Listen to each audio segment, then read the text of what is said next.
Hebrews 13:16.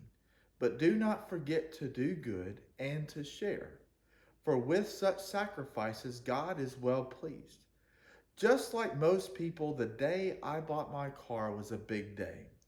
It meant I had a trunk that I could store things in and not have to share with my brothers and sisters.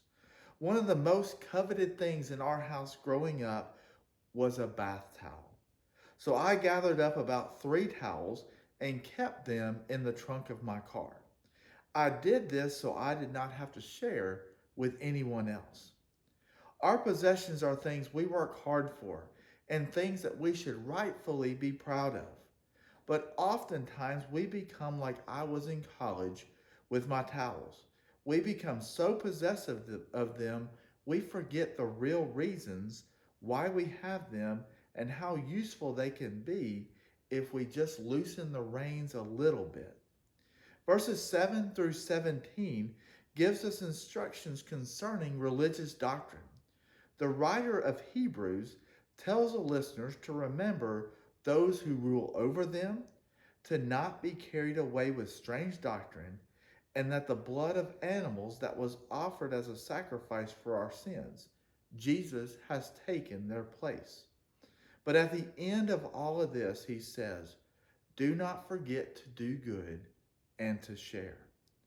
It is easy to get caught up in the things that we have and the sacrifices that we have made to get these things and hold them very close to us and to not share them. Even the things that we think will perfectly satisfy us. Our dream home, our dream job, our dream car. Eventually, these will all show signs of age and wear and depreciation over time.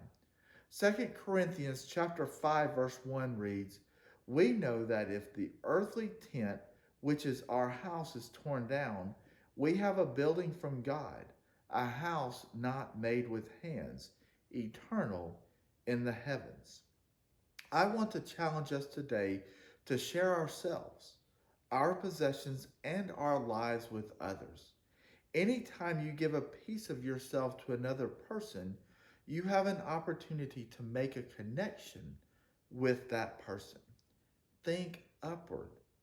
How can you use your treasures for the Lord? Granted, this can be hard. You share your house and you end up with macaroons smashed into your hardwood floors.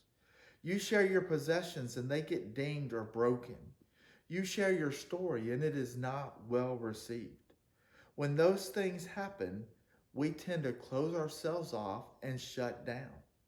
We have to let this frustration, dissatisfaction, and vulnerability we feel at these times stir our spiritual hunger to the only one who is the perfect one. So when you see the ding in the passenger side door, when your brother takes the last clean towel, you have a crack in the face of your cell phone or the character flaw in your best friend, remember the flaw that frustrates you, the error that discourages you, the defect that makes you want something more. These serve as divine antagonists in your life, stirring your heart for someone who will never falter at any time. And the gift that you are sharing with others, be it a possession, be it your time or your story, may make all the difference, stirring someone else's life toward the same God that will never fail or falter for you or them. I challenge you today to share a piece of yourself with someone else.